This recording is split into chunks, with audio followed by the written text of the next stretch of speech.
All right, we're back. Crowder released a second part to his video, "The Left is Violent, Changed My Mind."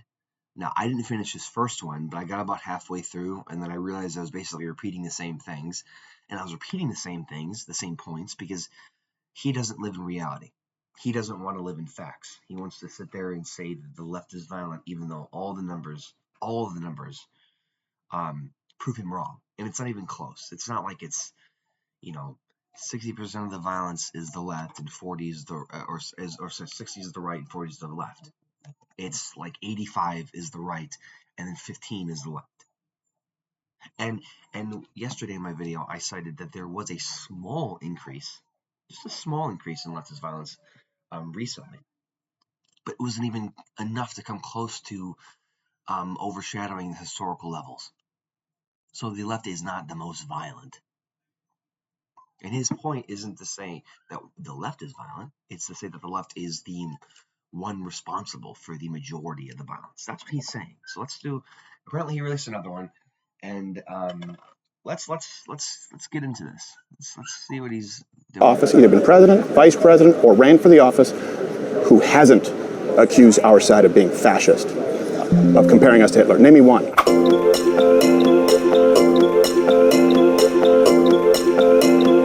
My fans, I have arrived. Me too. Welcome to part two of. I want to talk about the note of fascism. I'm gonna look at Stephen Miller speech. Google. I don't know how to spell Goebbels. Here we go.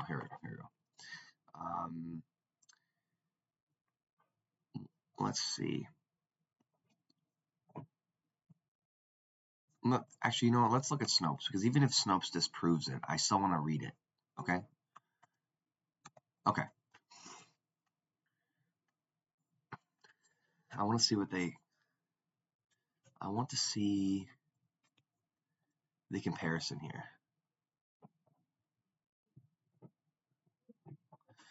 Okay, here we go.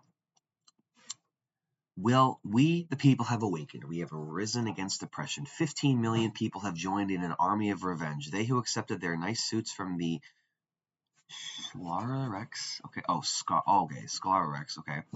Juice by involved in Berlin and financial scandal.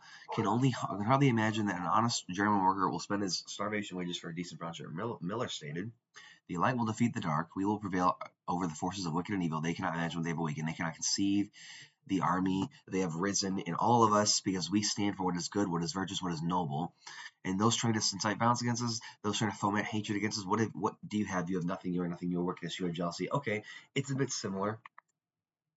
Yeah, Crowder wants to pretend that, oh, the left is calling us fascists. We're not fascists, and yet you have Stephen Miller, who's giving what I think, what it looks like right here in the transcript. Okay, it looks very similar to what a fascist speech looks like from one of the worst Nazis in all of human history. Miller's speech also referenced civilization in the West. You have no idea how determined we will be to save the civilization, to save the West. Well, whether Miller drew directly from, whether Miller directly drew from Goebbels' speech is pure speculation, though both relied on propaganda as rhetorical tools that political figures have used throughout history. Criticism of Miller has over his alleged history promoting white nationalist neo-Nazi views, as well as restrictive immigration policies, is necessary context. Yeah, we have previously covered Miller's background as a descendant of asylum seekers who escaped anti-Jewish persecution in Eastern Europe. So it's very similar. Let's here we go. Our lineage and our legacy hails back to Athens, to Rome, to Philadelphia, to Monticello. Our ancestors built the cities. They produced the art, the architecture. They built the industry. We are the ones who build. We are the ones who create. We're the ones who lift up humanity. By the way, conservatives, you guys don't create anything. You guys, enact economic policies that outsource labor to other countries. You don't create anything, right? All of your businesses are run by people who have labor that go to other countries. There's nothing actually created here anymore in America. It's very few things are actually made in America. Okay, and that's a conservative policy. You thought you could kill Dracula. You've made him immortal. You have immortalized now millions carry. His legacy will devote the rest of our lives. Okay, so he's very. Here we go. Like the title of Goebbels' speech, The Storm is Coming, Miller frequently referenced a storm in response to Kirk's death. When I see Kirk's widow, Erica, and her strength and her courage, I am reminded of a famous expression: the storm whispers to the warrior, "You cannot withstand my strength," and the warrior whispers back, "I am the storm." Erica is the storm, we are the storm, and our enemies cannot comprehend our strength, our determination, our resolve, our passion. That's very Nazi-like. Like, he's a Nazi. I'm sorry, but Stephen Miller, okay, in his Short King Napoleon complex glory, is a Nazi. He is. Here we go. Goebbels stated in 1932 speech, "Together we share the words of the poet. People rise up and the storm break loose." Goebbels continued by heralding the ascent of Hitler, who he said represented millions of workers and farmers, and exhorted witnesses directly. "You are the witnesses, the builders, the will bearers of our idea, our worldview." Yeah. This guy's a Nazi. Oh, here we go. This is easy to prove. When guys like Crowder, or even people who don't have platforms, when they try to tell you that we're not Nazis, we're not fascists, you guys gotta stop calling us that, we're Americans, we're just trying to save this country and make it great again. Reference this speech. Reference the comparison between Goebbels and Stephen Miller. Right here.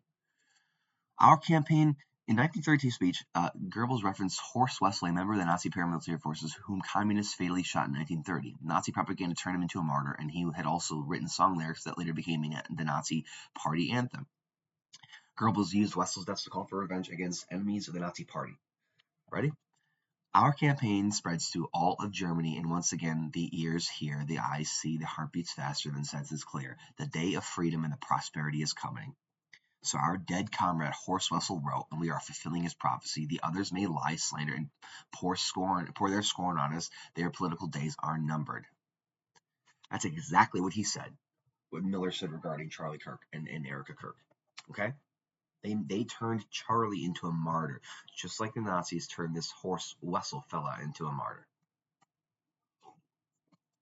This guy looks like a fucking Nazi anyway. I'm sorry, but look at this. This is the epitome of it. Like, I have 5'6" energy. I'm ugly and bald. This is an incel. This guy's an incel with a lot of political power. Insane to me that people actually have his side.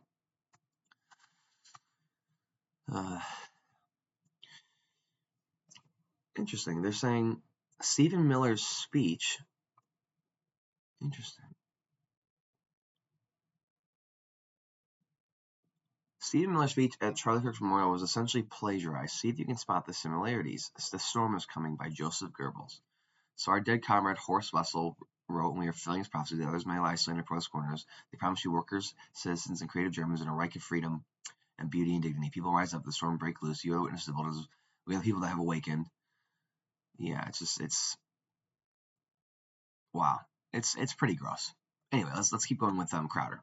Part 2, because he thinks he's so good at this. He thinks he's so confident in his points, even though I pretty much disproved everything he said yesterday. Within the first 10 minutes of his video, I disproved it all.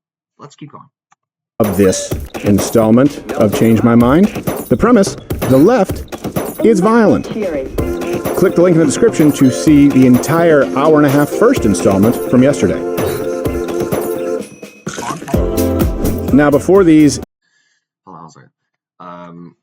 The left is not violent. Is not as violent as the right. You absolute buffoon. Numbers prove that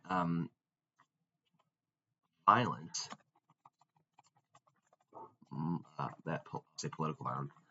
political violence, more often than not, comes from far right extremist groups.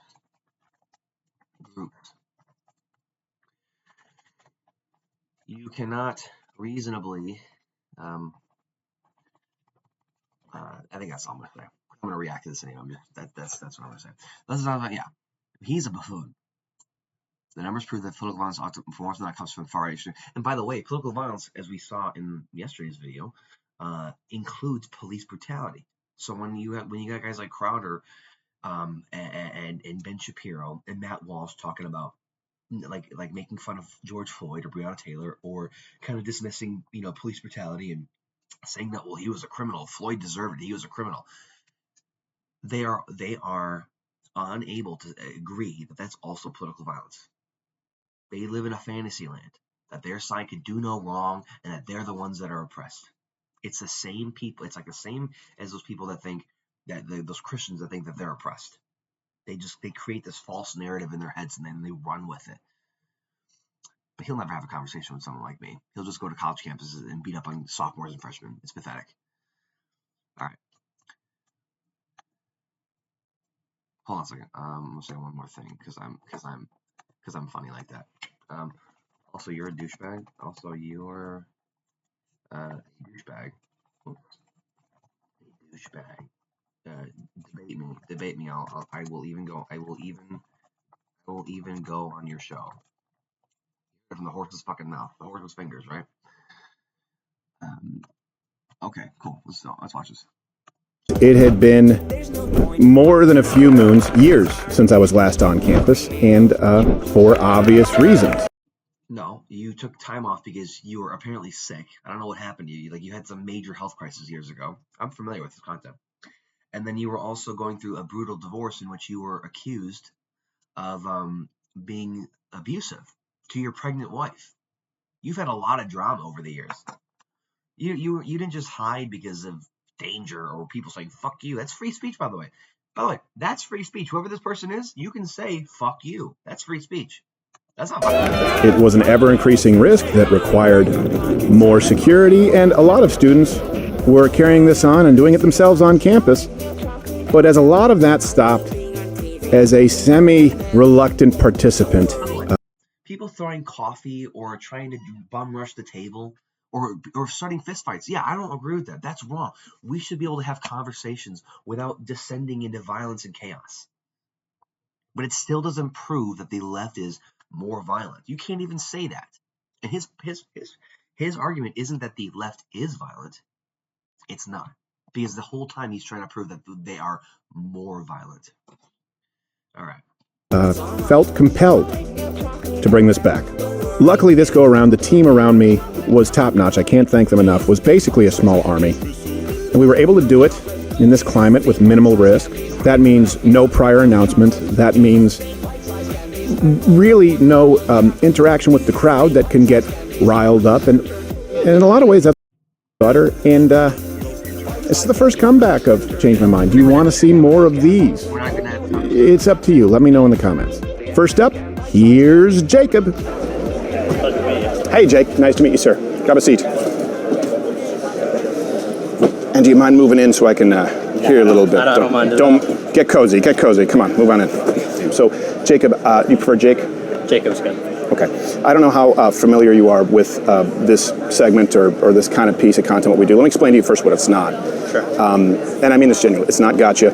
It's not designed for reels, clips, dunks, owned. Our conversation will be uploaded in its entirety. It's not designed for dunks, owns. You have 500,000 views. And you cherry pick facts. The ideal scenario is that we actually have a productive civil discussion. That's not always possible. I mean, that's what I would like. So. Yeah, okay, good. And the premise today is, and I would assert, that predominantly the left is responsible for a large portion of the political violence in this country and the tenor and tone. That's not true. That's not true. We know the numbers. The numbers are so skewed against the right, by the way, that the DOJ, like I said yesterday many times, removed the study highlighting how much of the violence actually comes from the far right. And by the way, like I said, not only that, but every instance of police brutality or violence from a white person against a black person, like Ahmaud Arbery, okay? They're examples of political violence. That falls under the definition. Targeted killings, racial injustices, police brutality, that all falls under political violence. It's all of that. So it overwhelmingly shows that the right is responsible for it. These are real numbers. Real numbers. Let's see if I still have the links pulled up. Let's see if I have.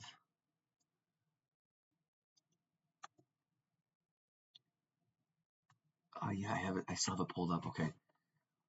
Here we go. 2024 National Institute of Justice report found that the number of far-right attacks continues to outpace all other types of terrorism and domestic violent extremism. The DOJ removed that study from its website on September 12th, according to snapshots captured by Internet Archive. Okay.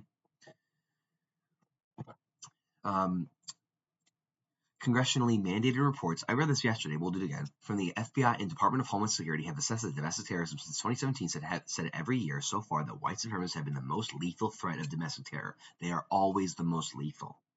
And white supremacists are always far right. That's their thing. That's what they do. But they're not so fringe anymore. MAGA has espoused so much white supremacist rhetoric. What do you think all these ICE raids are about? That's literally white supremacy. It is. It's not about immigration. Similarly, in 2020, CSIS, this is factcheck.org I'm reading right now. I'm going to show it to you, okay? Because in case you're here for the first time, okay? Similarly, in 2020, CSIS reported that based on CSIS data of terrorist incidents, the most significant threat likely comes from white supremacists, though anarchists and religious extremists inspired by the Islamic State and Al-Qaeda could represent a potential threat as well. So we are still monitoring Islamic State and Al-Qaeda, for example, but still white supremacists are number one. When the left does violence, it's typically eco-terrorism, like the was it animal liberation people, or it's rioting, it's looting. I'm not saying it's right, but when or justifiable, it's wrong. We shouldn't do any kind of violence. We shouldn't be hurting anyone or taking property or destroying things. But when the right does it, they're assassinations, it's mass shootings, or bombs like the Oklahoma City bombing. There's a difference. The results of a nationally representative survey conducted by the University of California Davis Centers for Violence Prevention, being published in November, found that racism, hostile sexism, homonegativity, transphobia, xenophobia, anti-Semitism, and Islamophobia were strongly associated with support for and willingness to commit political violence in the United States. The survey was expanded to investigate the association between earlier several phobias and willingness to commit violence, after researchers found in an earlier survey that endorsement of racist beliefs, support for the violent effect of social change, and approval of extreme right-wing political organizations and movements are associated with support of political violence. So every time that Trump or Stephen Miller or Hegseth or any of these losers or Kristi Noem, Ice Barbie, anytime these people turn up the temperature with their violent rhetoric and their extreme ideas on how to save and make America great, the extreme violence from the far right goes up. It's tied with it. It's associated with that. Okay? We need our politicians to turn the temperature down, but they don't want to. We have Stephen Miller here, who's literally echoing a Nazi speech. You're kidding, right? Our lineage, our ancestors built. They produced the art, architecture. They built the infrastructure. I'm sorry. When was the last thing Stephen Miller built anything? When's the last time a Republican, a GOP business leader built anything? All you guys do is give yourselves tax breaks and outsource labor to third world countries. You don't actually build anything here, by the way. You don't build anything here. You don't even do any hard work. You just sit there and collect your paychecks and get tax breaks. All right. What else was? Oh yeah. In a September 11th post, the Libertarian Cato Institute found that since 2020, right-wing ideology has been the leading cause of political murders, accounting for 54%. Left-wing is second, accounting for 22%. Islamic ideology is third, accounting for 21%. The instance of that political violence is rare, and there have been 79 people killed in politically motivated terrorist acts since 2020. Okay. Yes, political violence is rare. It doesn't actually happen a lot, but when it does happen, it's mostly right wing. Look at this: 54 to 22 to 21. That means 21% is Islamic ideology. So you can't even say that the left is more violent, because that's not what I believe in. I don't believe in Islam or Islamic ideology or radical. I don't believe in any of that. I may be on the left. I don't believe in any of that crap. So you can't put that on me. You can't put that on leftists. Even if you add them together, 21, 22, it's still less than 54. Even if you try to lump them, and I'll be charitable and say that you can, you shouldn't, and you really can't factually. But I'm so nice and I'm so confident that my point is right because the numbers support it, that I'll let you lump them. Do it. 21, 22. It still doesn't come close.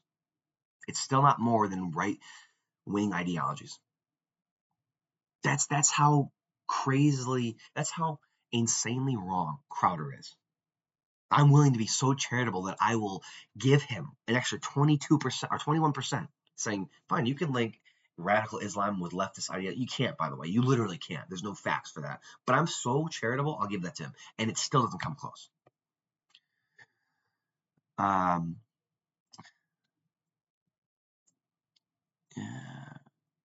here we go. I don't know how to pronounce his name. Rauda Kishi, Chief Research Officer at Princeton's Bridging Divides Initiative. Sorry if I mispronounced that, which tracks political violence, told us that it's hard to say whether or not there's been an increase in political violence in 2025. She didn't have access to current data for the year, but she said that the Kirk shooting is a clear escalation, noting also that it followed the shootings of Minnesota State Representatives and assassination against Trump's before. Okay, well, this person is admitting, this research officer is admitting that, wow, the Kirk escalation is a clear Kirk shooting is a clear escalation, and that it also follows the shootings of Minnesota State Representatives and the assassination attempt against Trump. Those are all political. So Crowder himself can't even admit that the killing of Melissa Hortman and her husband can't even admit that was political violence. He still has not been able to do that. So anyway, let's watch this video. Let's see what's going on here. To a point that I think needs to be dealt with, or certainly at least conversationally. That's not to say that there isn't political violence across the board, but again, predominantly coming from the left. And if you disagree with me, you are more than welcome to change my mind. If you wouldn't mind, just when we start, I just want to make sure that we go through right here the definition, and just if you agree to the definitions of political violence from The Economist and Cato. So in effect, the idea I'm not sure if I understand this definition. So okay. Yeah, I'm so glad somebody said that. I'm not sure if I understand. That's because that's not a definition. That's not a definition. That is a description of a project. It's describing what what this project, the prosecution project, actually examines. That's not that's not a definition. I don't know how he can sit there and expect to be taken seriously when he's not even showing a real definition. I'm trying to find it right now. Hold on a second. Where's here we go. Okay, here we go. I'm going to bring up here's the definition. Political violence is violence which is perpetrated in order to achieve political goals. It can include violence which is used by a state against other states, which is war. Violence which is used by a state against civilians and not state actors. Okay. Forced disappearance, psychological warfare, police brutality. All those times, all those cops killed innocent black people, right? Just randomly, right? Just murder them in custody during a raid or whatever. Police brutality. Target killings, torture, ethnic cleansing, genocide, violence which is used by non-state actors against states and civilians, kidnappings, assassinations, terrorist attacks, torture, psychological, and guerrilla warfare. So the killer of Charlie Kirk, a non-state actor against a state or a civilian, right? That's what I'm guessing what that means, right? Non-state actor. Can I look at this? Can I click on this? Are individual groups who okay, so they're not part of the government. So yes, so that the Tyler Robinson, the shooter, the killer of Charlie Kirk, is a non-state actor, right? It can also describe politically motivated violence, which is used by non-state actors against a state, rebellion, rioting, treason, coup d'état. So the insurrection on January 6th is an example of, in my opinion, treason or a coup. They should probably put an insurrection there, but I guess you can say that's kind of a rebellion. It really is. It was a failed one, but it was their version of that. Even though they lost the election and there was no steal, by the way. Stupid. By the way, people like Crowder and in all of his side, all those right-wing media personalities, none of them can admit that January 6th was A, political violence, B, an insurrection or a coup, and C, that it is an example. That is an example that they are more violent. They can't even admit that. They don't even recognize that there was an insurrection. I mean, these people don't live in reality. They do mental gymnastics. They get themselves out of any accountability. Non-action on the part of the government can also be characterized as a form of political violence, such as refusing to alleviate famine or otherwise denying resources to politically identifiable groups in their territory. All right, so we know the definition. We know the definition. It's easy. I just showed you. We just looked it up. 100%. This is not a definition. And this gentleman here, he kind of called it out, rightly so. I'm a little confused. He looked right away. He read it. He's like, I don't understand. It's not really a definition. And we're using this because these are often the numbers that are being cited right now from The Economist, the TPP Project, and Cato. Basically, violence committed in the name of or as a political means to an end. Right? Even if it's just a complaint or an indictment and they haven't been convicted or it hasn't been confirmed. Yeah, political violence, acts of violence being committed, right? I understand too if there are charges, convictions, a difference, but we agree as far as in principle, political violence. For example, I don't know how you vote, but let's say you vote Democrat and you hit and run today. Okay. That's not political violence just because you vote Democrat, right? Of course. But if you were to go run someone over because they are a Republican or vice versa, that would be political. Do we agree? I agree with that. Okay. And on that premise, I believe it's predominantly coming from the left. And you are welcome to change my mind or tell me where you disagree. Sure. So I guess I just want to first ask, obviously, the Charlie Kirk thing. Yeah. It's fair for him. It's fair for him to say that he can believe in that. I support that. He can believe whatever he wants to believe. Okay, Crowder can believe that he's this great guy and he's knowledgeable and he's fair and balanced and impartial and a good husband. I gotta keep digging at the pregnant wife thing because it's pretty fucked up to sit here and say the left is more violent and to have this platform that he is, well educated and well versed in his topics and that he's, behind the scenes giving his pregnant wife shit. You know what I mean? It's fucked up.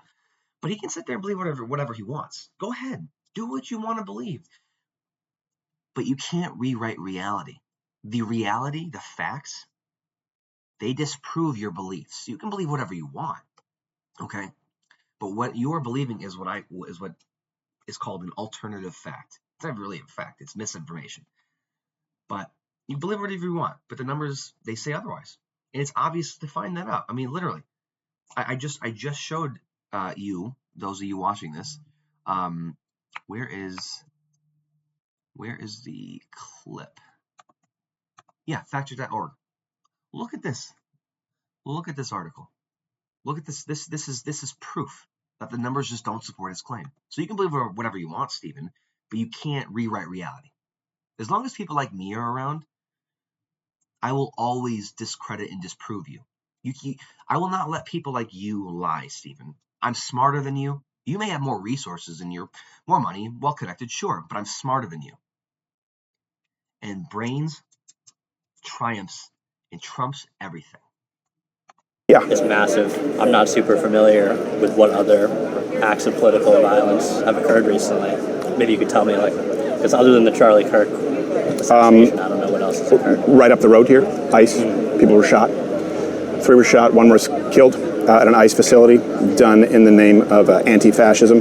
There were bomb threats at another ICE facility in Alvarado, Texas. Hold on a second here.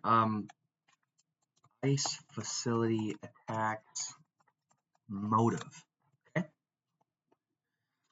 The motive behind the ICE facility attacks has been described as political motive, with the shooter expressed hatred for U.S. government and especially ICE targets. The FBI DHS stated their text for the aim and still interrogate among ICE personnel. Shooters' notes and actions indicate desire to damage ICE agents' facility. Okay, that's wrong. That's wrong. Okay, that's wrong. It's evil. It's gross. I don't like it. Okay, I don't like it. We should be attacking facility or government agents. But wasn't ICE in Los Angeles recently attacking civilians? They were in Chicago yesterday, and they raided an apartment building and took children and put them in zip ties. I'm sorry, so they can do whatever they want. They can hurt U.S. citizens and kidnap people before appointments. Because remember, they're not just going after undocumented people. They're going after everyone that they think is undocumented. So I just want to be clear. I think it's wrong. No one should be shooting at government buildings or agents or anybody. I don't like any of it. But this is coming off the heels of a couple of months of heavy ICE activity. I mean, like I said yesterday in Chicago, they're raiding an apartment building and taking children, putting them in zip ties. It's fucked up. I can't condemn all of it when they're the ones that are participating in just a smorgasbord of violence. Let's see what PBS says, okay? Because I don't want to read Fox News or PBS. I'd rather they're a little bit more impartial, right? All 3 shot were detainees. The Department of Homeland Security confirmed in a statement hours after the suspect died after a self-inflicted gunshot wound. No members of law enforcement were injured in the attack. The department issued a correction that revised an earlier statement that 2 detainees were killed and 1 wounded. In the news conference, Joe Rothberg, special agent in charge for FBI's Dallas Field, described shooting as an act of targeted violence. Early evidence included bullet casings that had anti-ICE messages. Okay, let's be patient, let's remain calm. Okay, where and when did it happen? Preliminary investigation showed the person had opened fire from Jason building. Fire discriminately. Okay. Live news footage from the scene showed a phalanx of emergency vehicle. Okay. What do we know about the suspect? Okay, we don't really know, at least at this moment. Posted photos that were unused bullet casings, anti-ice. Why would they post this online? Why is the director of the FBI posting on social media about an active investigation about an attack against the facility? It's weird to me. Well, it's not professional. He's not an FBI special agent or anything. He's not professional. He's a guy that wrote a children's book about Donald Trump, about how King Trump has all these enemies and we have to go after them. We have to save Trump and the kingdom from the evil enemies. Like, he has an enemies list. Why is Kash Patel posting images of evidence on X? Like, that's insane to me. A real special agent, someone with real FBI experience, would never do that. Well, the investigation is ongoing. Review. Okay, yeah, okay. I want to see if we can find more information about this.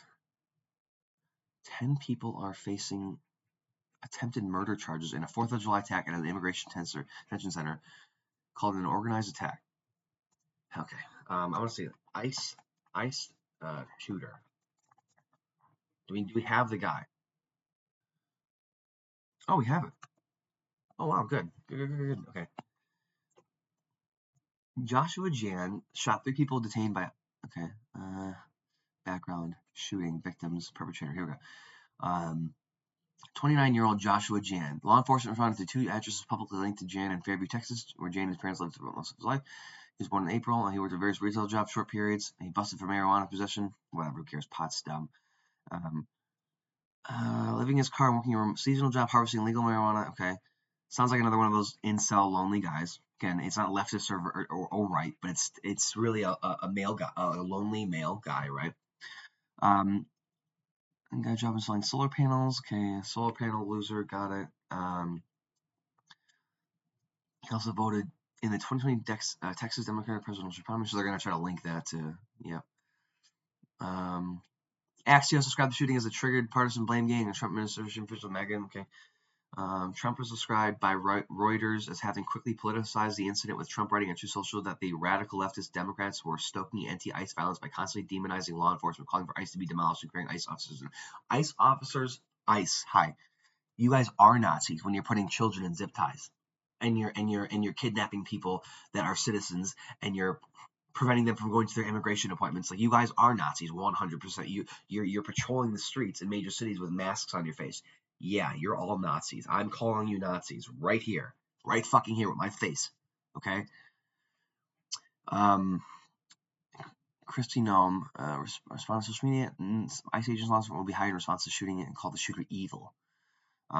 Ted Cruz weighed in closely on the situation. He spoke that his team are praying for the swift recovery of those injured. Okay. International. I want to see what the motive is, though.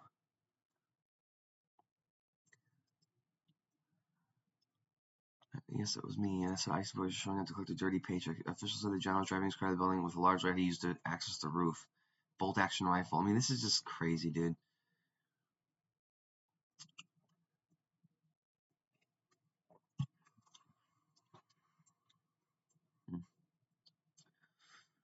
Well, I'm telling you right now, this is not left versus right. It's not okay to blame the left for this, when most of these shooters are lonely guys who have like pits in their hearts. Like, they're not happy. They look for anything to fix this loneliness, this unhappiness that they have. And a lot of times violence gets attention in the media. You become kind of immortalized with all the coverage. That's why they do this. They're angry and they're full of rage. This isn't political. Because if you want to blame the left, then every single other shooter that voted in a Republican primary, that was a registered Republican, then I will say that they're all Republican. You can't blame either one. But hey, I'll be charitable and say that this is maybe a left-leaning person. It still doesn't even come close to the amount of violence that the right perpetrates. It doesn't. I'll be so charitable you can have this one too. That's 3 you can have. Alvarado ICE facility attack. Prairieland created another ICE. It's kind of weird that there's ICE attacks happening. Anti-ICE anarchist. Okay, anarchist. Okay. Again, they don't account for most of the violence, but it's a small part of it. Former reservist was named 2023 lawsuit involving Elm Fork chapter of the John Brown Gun Club, a counter protest at a Fort Worth drag show where members of Elm Fork were providing security. Some suspects arrested have backgrounds in protest activism and prior arrest related, including 5 suspects who had been arrested in 2016 attempting to speech fight. Okay. And one of the shooters saying purchased AR-15 and found the shooter's position. This is crazy. These people are fucking nuts, dude. Huh. Well, you can have this one too. Although we don't have a mode of anti-ICE and left-wing ideologies. Okay, well, you can have this one too. But I'm telling you right now, ICE.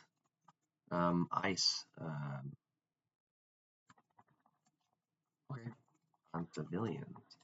Here we go. Wow, look at this. Look at this, man. Democrats unhinged. Okay, nice. Well, video shows ICE officers shove journalists to the floor at 26 Federal Plaza in New York City, one hospitalized. ICE officers were caught on video shoving journalists to the floor. One of the journalists was hospitalized. It comes a week after the video of a shoving incident at the ICE facility went viral. In an incident, a woman was shoved to the floor by ICE officer who was initially relieved of his duties and then put back on the job. Ever since federal immigration agents began detaining immigrants at their asylum hearings back in spring, credentialed members of the press have been at 26 Federal Plaza documenting it. They're typically allowed to be in the hallways, but Tuesday they were pushed from the elevator. So this is okay, right? They can be pushed and attacked. ICE agents can do whatever the fuck they want. And they expect no pushback. Like, I'm not saying violence is okay. It's not. Nobody should be attacking government facilities. It's disgusting. I don't want that. But when you're out here, you have masked federal agents walking around. Look at this. He's got a mask and a baseball cap and an ICE shirt. I don't even know if that's a real agent. I'm sure he is, but still, though, look at that. That's like a civilian, basically. When you have these guys, look at this video. Oh, okay, it's right here, so we can watch it. Nice. Oh, look at that. Wow. What do you expect is going to happen? You guys can be violent because you have a badge? Not even a badge, like a printed on your shirt. You can be violent, but no one else is allowed to be? You expect no backlash to happen? Seriously. This is okay to you. Someone getting pushed to the ground, that's okay to you? You expect nothing in return. City comptroller, said the journalist who'd been also house that works for a Turkish media outlet and was on the ground for half an hour before being hit out of the building. Okay, great. That's fucked up. Who attacks journalists in history? When have journalists been attacked? I'm gonna give you a hint. Nazis attack journalists. You know, if you guys don't want to be called fascists or Nazis, maybe you should stop attacking journalists. I'm gonna accept some cookies here. I love cookies. Yeah. Journalists had register in the professional roster to be elected as a professional. People with the Aryan certificate proof they were accepted. Wow. So that's fucked up. Hundreds lost their jobs, so no chance of being included in the professional roster because they were Jewish or non-Aryan, either because of the opposition or because the opposition meant they would not be able to toe the party line. So, like suppressing journalists, attacking them, disappearing them. Wow. Regardless of whether they lived in the German Reich or the occupied nations, media professionals like Karl von Zitsky and Milena Jazenska, yikes, that's bad, and Titus Anno Brandsma, who were involved in the resistance, were often arrested, deported to concentration camps, and mistreated. Many of them were killed. However, this is not the only reason there was little opposition to the law. After the Gleichschaltung, forced coordination of the press, Schriftleiter had a status similar to that of civil servants. They behaved in a way. And if they behaved in the right way, it was almost impossible to dismiss journalists who told the party line. Yeah, so they only accepted people who supported their beliefs. When Kristi Noem had Senator Padilla forcibly removed from a public press conference, which he was allowed to be there, by the way, and ask questions, that's free speech. That is an example of how the Germans ended freedom of the press. And we're not far removed from jailing them and killing them. We're already throwing them to the ground Who's to say that we don't throw someone on the ground and they break their neck? Or an ICE agent pulls out a gun and shoots a journalist. I'm saying we are right there. We're right there. So I don't get as outraged when there's an attack against an ICE facility, because I'm like, guys, you've been harming civilians ever since ICE Barbie deployed you, harming civilians and journalists and scaring people and kidnapping them. What do you think's going to happen? People are going to fight back. It's wrong. I don't think we should be meeting violence with violence. But what else do you think is going to happen when you're literally pulling from the fascist playbook? Well, that's why I asked about the complaint. So is it political violence to threaten something if there were bomb threats? Like, does that count as political violence? We would have to, well, I would say this. We'd have to apply the same standard to both, right? Okay. So I'm just using examples according to the standard where right-wing political violence has been included. I understand in the ideal, right, you'd be going through a conviction. Right. But for example, let's take a hypothetical scenario. Let's say that someone walked up to somebody in the street and said, "Are you a Trump voter?" And the person said, "Yes." Said, "You're a Trump voter? Are you sure?" Bang, bang, shot him, killed him, point blank, and then said, "I got him, I got the Trump voter," and then was shot by the police. We would still consider that political violence if there's documentation of that, right, on camera. That doesn't happen. You can't talk about a scenario that hasn't happened. Like I don't get me wrong. I understand hypotheticals and the need to have that in a conversation, but we've literally had political violence against the left. We've had, Melissa Hortman, her husband, getting murdered. We had someone shoot Gabby Giffords in the head. Right? Didn't she get shot in the fucking head? Yeah, Gabby Giffords attack. You can't come up with hypotheticals. No one's going, "Did you vote for Trump?"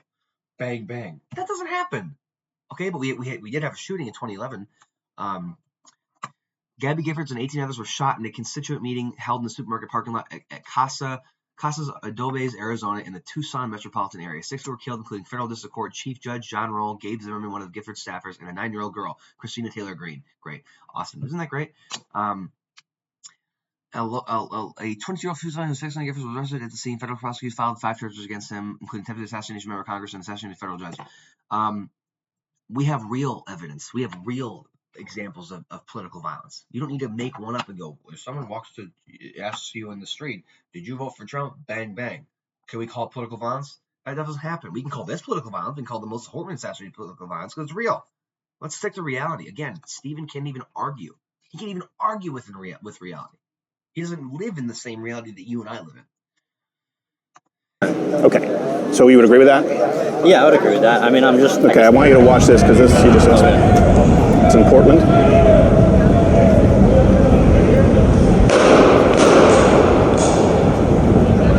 That's obviously terrible. Yeah, that was Aaron Danielson. And Who?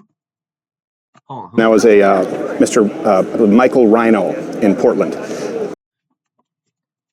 Okay, fine. Michael Rhino, right? Michael Rhino, Portland. Oh my God, I'm spelling. I cannot spell. Hold on. Portland Trump attack.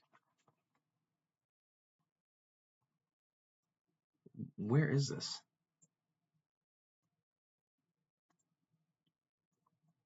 Aaron Danielson shooting. Here we go. Why can't I find this?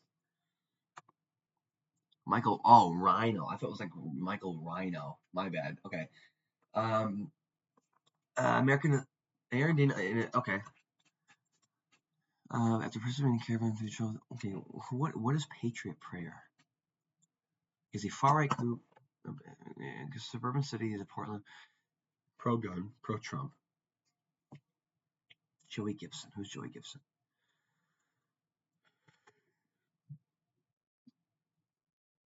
Nice.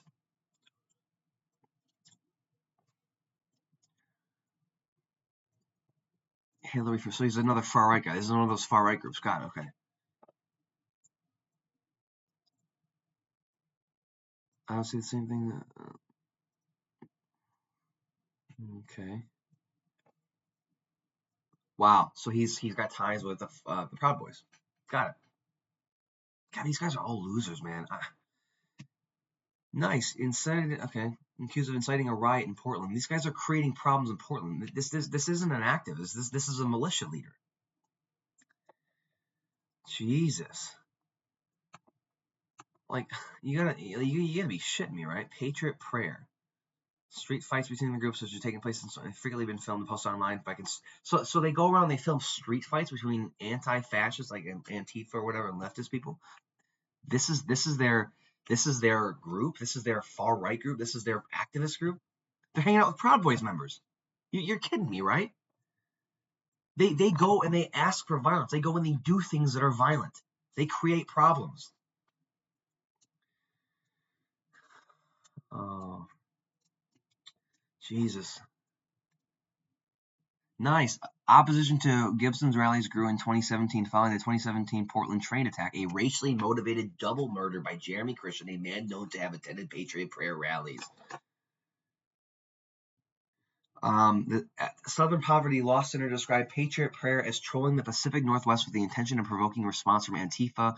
Nywert noted that Gibson denounced white supremacists and neo-Nazis after Unite the Right, saying that he aimed to actively exclude white supremacist groups. Members of Identity Europa have attended the group's rallies. SPLC referred to Patriot Prayer as violent extremists. Yeah, they are violent. They're like, well, we're not like them. I don't want white supremacist groups here. But then they allow them to be there. And there was a racially motivated double murder by a guy that attended their rallies. I'm telling you, these guys, they're spreading hate.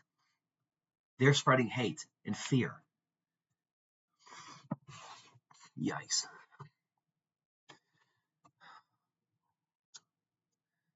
Oh my God, these guys are fucking crazy. I don't think any of this is okay, by the way. I don't think Antifa's okay. I don't think these fucking psychos on the right is okay. This is not activism. These are small militia groups. These are wannabe terrorists. Okay, they don't actually contribute anything. They film fights and they threaten leftist people and they say that they held a freedom march.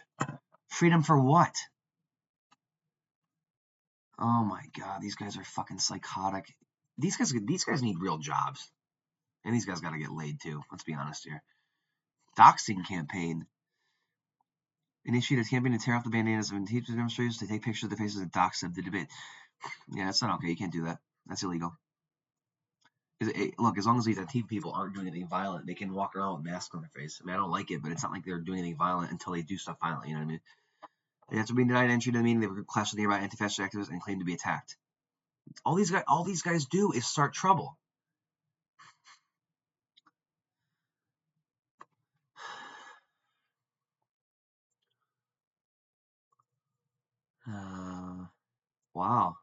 Wow. So the Portland police are like working with these guys, or they were at one point.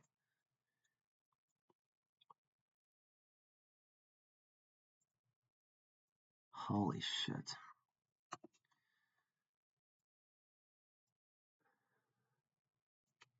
Was shot and killed by federally led fugitive task force in LA.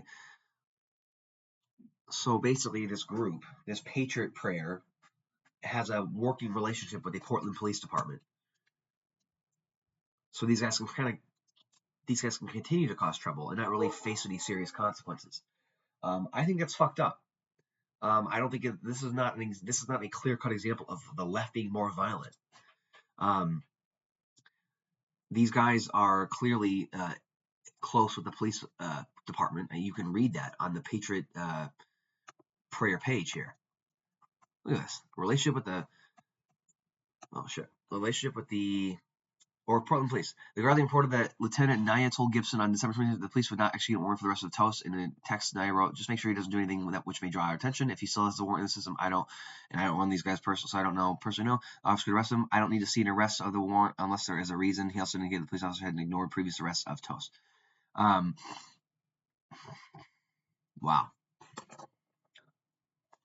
So that's fucked up. So the Portland police cannot be trusted because they are letting these guys do this stuff.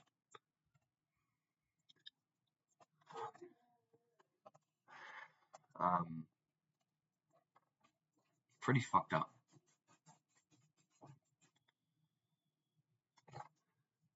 Reported Portland police kept in touch with Gibson and provided him with intelligence about the anti-fascist movement in the city. He also advised Gibson on how a Patriot member could avoid arrest. Great. Yeah, no. Yeah, I don't have any sympathy for these guys. They're they are being allowed to cause trouble and create violence and civil unrest. This is not protesting. These guys are a glorified vigilante group and a terrorist group, in my opinion, 100%. Judging from the racially motivated double murder by a member that went to their rallies. You gotta be fucking kidding me here. That wasn't listed according to the current stats as political violence because the police shot him before there was a guilty conviction. Okay. We would agree, though, that's political violence, right? I would agree, based on what you're telling me. And Yeah. again, I just want to clarify. Sure. What you're saying is these acts of political violence are done disproportionately by the left compared to the right.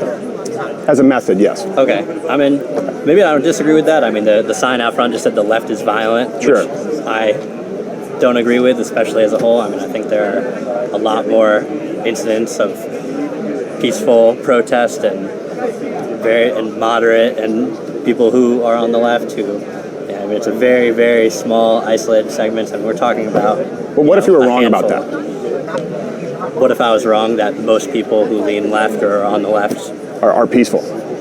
What if I were to tell you that a majority of today's political left view violence against either political adversaries, people of political persuasions, as acceptable, as somewhat to complete? What if it's over 62%? Somewhat to completely acceptable. What if those on the left actually support political violence at a ratio of 5 to 8 to 12 to 1 to conservatives? What if? All right, let's look this up. Does the left support political violence? Oh my God, I cannot spell.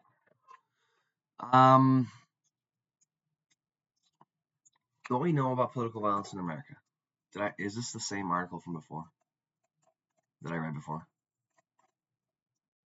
Yeah, no, this is. I don't want to. No, I want to see if it's like.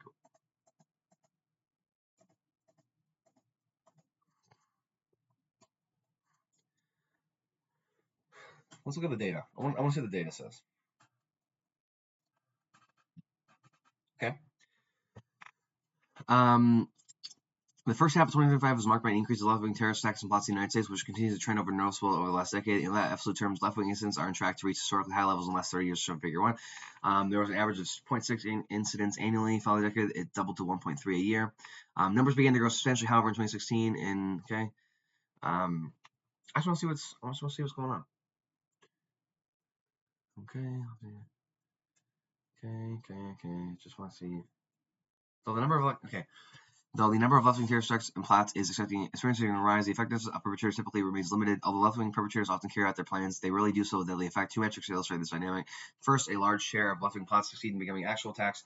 In 2025, 5 left-wing incidents occurred before July 4th. 4 attacks carried out, and only one was disrupted plot. Okay, this continues a long-standing pattern. As shown in figure 5, the number of left-wing attacks carried out is typically much greater than the number of plots disrupted. The trend is mirrored in right-wing and ethno-nationalist incidents and is likely influenced by a bias in the data collection. That is incomplete public information means disruptive plots are likely undercounted. Okay, that matters.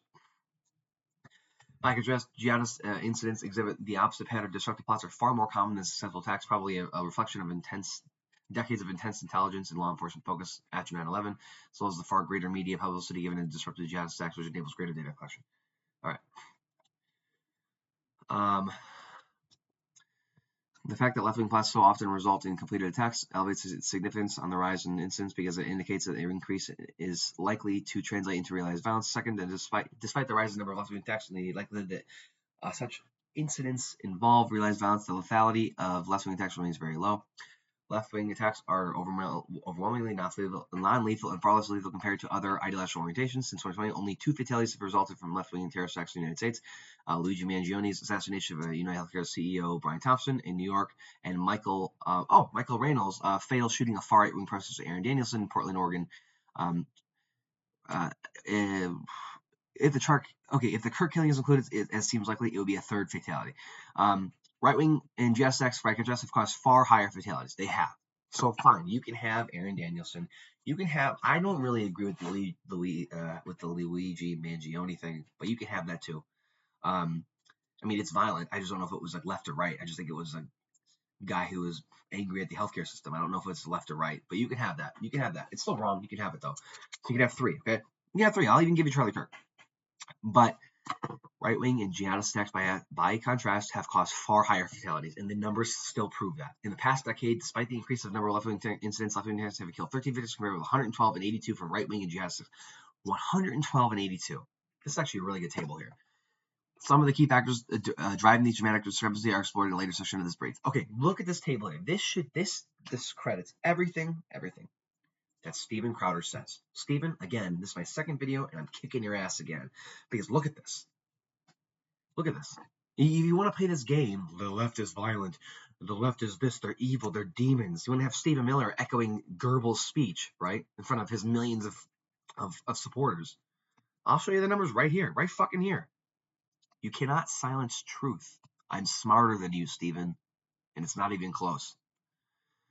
Victims killed in terrorist acts by perpetrator orientation, 2016, 2019. Since 2016, by the way, since Trump ran for his first, campaign, won the first election, okay? Orientation's right. Victims killed 112. Number of attacks 152. Victims killed per attack 0.7. Jihadists 82. Number of attacks 25, 3.3. Left 13 to 35 attacks and only 0.4. Ethno-nationalists 4, 10.4. Other. So we're not even the second spot. The second spot is jihadists, and we're not even close to that. It's 82 to 13, 112 to 13. I mean, come on. Let's see what's causing. Let's see if this. I'm not even going to read this yet. Oh shit, you can't. I have to cover it up. I'm not even going to read this. What's causing the incident in left-wing attacks? I'm curious if it's going to be anything that I've said so far. The increase in left-wing incidents in the past decade is driven by plots and attacks directed at government and law enforcement targets. Of the 41 left-wing incidents since 2016, anti-government extremism motivated 17 of them, and partisan extremism motivated the other 11. All left-wing attacks through July 4th, 2025 appear to be motivated by one of these ideologies, and the Kirk killing fits this pattern, although details about Kirk's alleged killer are still emerging. The only significant break from this trend was a surge of left-wing firebombings against pro-life targets, pregnancy crisis centers, and the Office of Anti-Abortion Group in the summer of 2022 around the overturning of Roe v. Wade. These attacks were intentionally perpetrated at night against unoccupied buildings to reduce, although not eliminate, the risk to people. So they did find that. So that these pro-choice people intentionally firebombed the building at night to prove a point. I don't think it's right, but you can see that it is clear that they didn't want to hurt anyone. They waited until everyone was gone. I still think it's wrong, but that's intent right there. To understand rising left-wing violence, it is useful to distinguish between partisan extremism and anti-government extremism. Partisan extremism includes attacks and plots against elected officials, political candidates, political party officials, and political staff and workers from terrorists with opposing political views. For example, January 28, 2025, Capitol Police arrested Riley Jane English, a 24-year-old from Massachusetts, on the National Mall in Washington, D.C. after she approached officers and revealed she was holding a knife, 2 Molotov cocktails, and a lighter. According to prosecutors, English said she intended to kill U.S. senior officials, initially identifying Defense Secretary Pete Hegseth, who she described as a Nazi, before shifting approaches to House Speaker Mike Johnson and then Treasury Secretary Scott Bessent. Also, she expressed a desire to protect the Conservative Heritage Foundation. In a separate incident on March 30th, 2025, why would she do that? Why would she approach officers and say, I'm going to do this? That's weird, right? Why, like, who does that? If you're going to do it, why not just do it? But, like, why would this person do this? It seems a bit performative to me, and I'll be honest, it seems a bit staged to me. If you were going to commit an attack, why would you go to police officers and be like, I'm going to do this thing? What? How does that work? If you're going to go through all this trouble to target specific people, why would you tell the cops about it? Like, it's weird to me. It seemed like they wanted to, like, have a scapegoat. Like, oh, look at this person, a crazy leftist, we arrested. Yeah, because she told you. Stupid. It doesn't make any sense to me. Conspiracy or not, it's kind of dumb.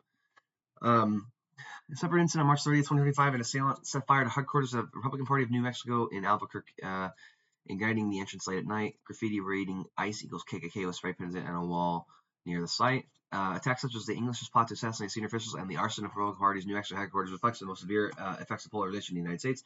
A variety of survey data underscores that this issue is widespread and worsening. In 2016, fewer than half Republicans or Democrats described the opposing side as immoral, dishonest, or unintelligent. This is exactly what I've been saying. This is proof that I'm right and proof that Steven's wrong. This is all about turning the temperature down. In 2016, okay, before the Trump craze, fewer than half Republicans and Democrats describe the opposing side as immoral, dishonest, or unintelligent. And by the way, Hillary Clinton did it too. Hillary Clinton, who for some reason can't stop covering for her husband, who I'm pretty goddamn certain is a pedophile. Okay. The fact that she called conservatives deplorables, like, it's fucked up. I don't want half of the country, my neighbors, to feel shitty about themselves. And I don't want my people who are on my side to feel shitty about themselves either. We're all Americans here. We should all get along. By 2022, however, most Republicans describe Democrats as immoral, 70%, dishonest, 63%, and unintelligent, 70%. Wow. Yeah. While most Democrats said the same of Republicans, 64, 61, 52, respectively. So they turn the temperature up. I like how it's a little bit more that Republicans are doing, just a little bit more. It's still a lot, though, for the Democrats to do it as well. We should not be doing it either. But I'm telling you, it was Trump turning up the temperature and calling his enemies immoral or stupid, dishonest, whatnot. And then the Democrats were like, we should do it too. Let's join in. Stupid. The Democrats really screwed up, by the way. They should never have participated in that bullshit, like, playground, kind of like type of attack where you just like sling insults at the opposing people. That's not what our country is about. That's not what bipartisanship means. Similarly, while less than 4% of Americans support for partisan violence, such as arson, murder, or assault, both sides greatly overestimate their opponents' willingness to endorse such action, with Democrats believing that 45% of Republicans support partisan murder and Republicans believing the 42%. Yeah, okay. Both sides saying the other side is evil and immoral, which we need to stop this. That's the problem here. Although the vast majority of Americans would never commit partisan violence and oppose it, widespread popular polarization and misperception of the other side is far more violent than it actually is, creates a dangerous environment where extremists can more easily rationalize inciting violence or using violence.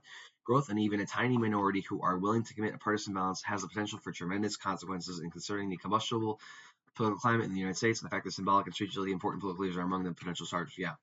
In addition, partisan extremism, anti-government extremism has also become more pronounced as a motive for left-wing attacks in 2025, particularly around the issue of immigration. We're talking about the Prairiland attack in the ICE facility. Yep, that's not okay. The Alvarado police officer on the scene. Yeah, that's not okay either. That's wrong. It's all about turning up the temperature. It's weird to me that before 2016 it wasn't this bad. Even during 2016 it wasn't this bad. But since Trump ran and won, the temperature got raised to the extreme, and now both sides are doing it, and it's bad. It's kind of weird. I'm gonna blame Trump on this one because he started this. Ever since he got in office the first time, the temperature got raised. Traditionally, anti-government extremism refers to violence in state institution. Yeah, that's not okay either. Left-wing weaknesses. Despite the rising number of left-wing terrorist attacks, there exist several characters and conditions that limit the scale and sophistication of attacks. The overall low lethality rates in left-wing attacks are probably attributable to several factors, including target selection, target scope, tactical methods employed, low levels of perpetrator skill, and counterterrorism measures.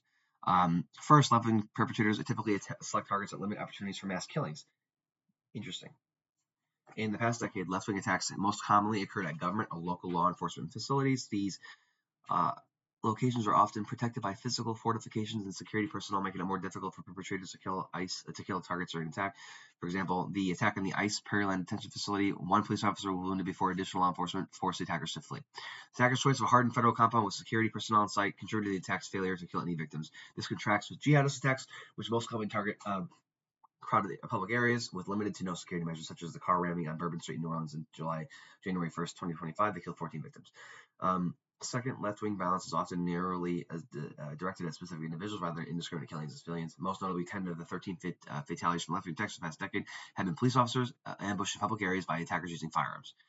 This pattern underscores that even the deadliest left-wing attacks have tended to focus on targeted confrontation with law enforcement rather than mass casualty events. That's important.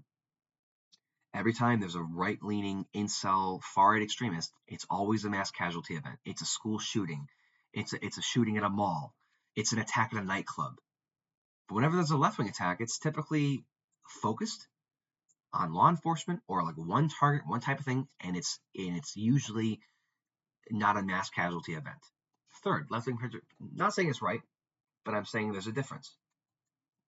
Still, it proves my point that far-right extremists are more violent. Third, left-wing perpetrators frequently employ tactical methods poorly suited to producing mass casualties. In the past decade, 20 of the 35 left-wing attacks have involved the use of incendiaries or arson as primary weapon. Incendiaries acts of arson typically lack precision, resulting in damage that can be severe but not necessarily lethal. In some cases, the arson was done at night, which further reduced the likelihood of facilities because the targets were often sites that were largely unoccupied. Again, when leftists do it, on the rare occasions that they do, they'll go at night and target an empty facility. They don't look for a mass casualty event. I'm not saying it's right, but what they're doing is like eco-terrorism and vandalism and spectacle. What the right is doing is mass casualty events. It's gross. Both sides need to stop, but it's not proof that the left is more violent. Taken together, typical target selection, scope, and weapon selection of left-wing terrorists often reflect an intent to signal opposition or cause disruption rather than to inflict mass casualties. Not saying it's right, but that's exactly what it does.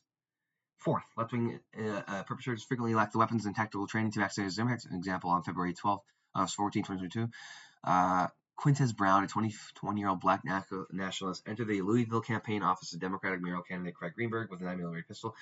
Prosecutors argued that Brown saw himself as the equalizer, striking at the symbol of gentrification and oppression. Despite firing multiple rounds point blank range, Brown missed his target and one bullet grazing Greenberg's sweater. Wow. So when they try to go for somebody, they try to confront somebody during the daytime in public, they can't even do it right. Why is it that the attacks are more likely from the right, and why are they always more precise? Because they're more trained. Typically, right-leaning people are militia members or former military. They're veterans. They have firearm training. They're law enforcement. Fifth, unlike many foreign terrorist organizations with centralized leadership, funding, and training infrastructures, left-wing terrorists, like most terrorist actors in the United States, operate as a loosely affiliated networks or as lone individuals, limiting their ability to train, plan, and execute complex operations. Social and technological factors, including online radicalization, will often result in isolated actors lacking the resource, expertise, or coordination needed for sophisticated attacks. Boom. Six, finally, U.S. law enforcement intelligence agencies have developed robust counterterrorism measures, particularly since 9/11, that disrupt plots and largely deter large-scale attack planning across all ideologies. Legal restrictions such as controls on explosives and surveillance of known extremist networks further contain terrorist operational capacity. Social media, in addition to enabling radicalization, also hinders operational security, revealing intentions that possible actions of individuals who in the past might have remained undetected. Yep. So that does help on all ends. Why have these fallen? Yeah, Al-Qaeda and the Islamic State are weaker than they used to be. They haven't named a successor since 2022, and then the Islamic State, they lost numerous leaders, so they're kind of useless now. The decline of right-wing terrorism is both more striking and harder to explain. There's an average of 21 in the following decade. Right-wing attacks fell at an average of 70 annually from 2011 to okay. They climbed back up to an average of 20 a year. The first half of 25, however, there was only one right-wing terrorist incident in the United States, the killing of Minnesota State legislator. Yeah, so this is saying that there was a spike, and then a drop, and then another spike, but in the first half of 2025, there was only one incident. Well, that doesn't mean that the left is more violent. It still means that the right is a hell of a lot more violent. We had a spike, and now in 2025, there was only one attack, okay? And this publication is counting the Melissa Hortman assassination as a politically motivated terrorist attack, and it was. And Crowder can even admit that himself. Aggressive law enforcement efforts under Biden hurt the right-wing extremist movement, with January 6th investigation in particular causing disarray. Yep, it did. It hurt that. Trump's election, however, appears to have changed the threat, although it's impossible to definitely prove the link between policies and positions championing Trump's second term and the decline of right-wing terrorism attacks. It is probable that at least some extremists do not feel the need to act violently if their concerns are being addressed. That makes sense. If Trump is addressing these concerns and his administration is kidnapping people and sending ICE agents to zip-tie children and violently abduct people from immigration appointments, these people probably don't feel like they have to attack anyone. They feel like their needs are met for the most part. Although, I don't know how you can explain the Charlie Kirk assassination when the guy came from a conservative home. It's kind of weird to me. Most notably, the administration has been aggressively targeting immigrants with high-profile efforts to identify, detain, deport them. Anti-immigration is one of the most important violent extremist motivations for recent years. So yeah, so once they're violently deporting what they deem as illegals, even if they're U.S. citizens or wrongfully deported and detained, these guys are going to want to act out because their needs are being met. The Trump administration has also warned of deep state abuses, criticized and abolished programs involving diversity, and promoted some conspiracy theories and hired individuals who openly embrace white supremacy. In addition, Trump's victory temporarily ended many concerns about the Democrat overstated stolen election. Yeah. Enrique Tarrio, the former Proud Boys leader and convicted seditionist whom Trump pardoned, recently summed up the president's potential psychological effect on the far right. Honestly, what do we have to complain about these days? So he's literally admitting that before this second term, they genuinely had things to complain about and reasons to commit violence. And now he's saying, honestly, what do we have to complain about these days? This is more proof that the right is more violent. At the same time, it's important to stress correlation does not mean causation. The administration's rhetoric and policy may overlap with themes found in extremist discourse, but that does not necessarily imply intent to encourage violence. Rather, extremist actors may perceive mainstream political violence validation of their grievances as reducing the need for independent mobilization, or more concerningly, as tacit endorsement for their worldview in situations where the administration faces resistance or does go far enough in the eyes of an extremist.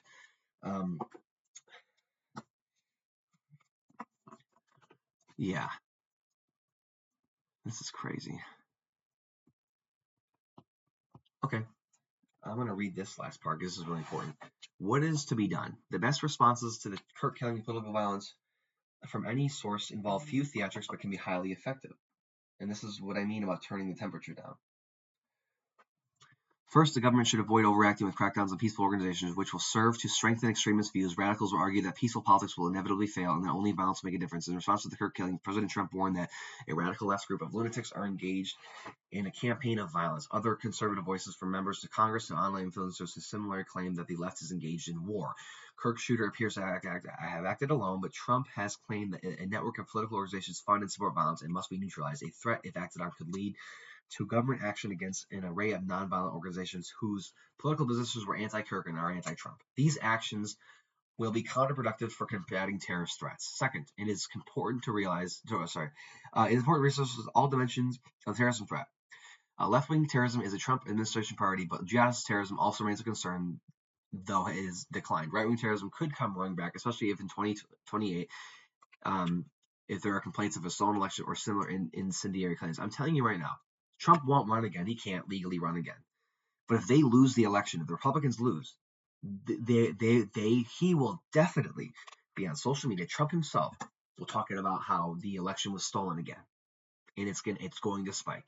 If Democrats win, if they can pull this off, which I don't think they can, they don't have a strong enough candidate that can beat anyone on the right now, because the right now is unified for the most part. They're pretty much wholly unified.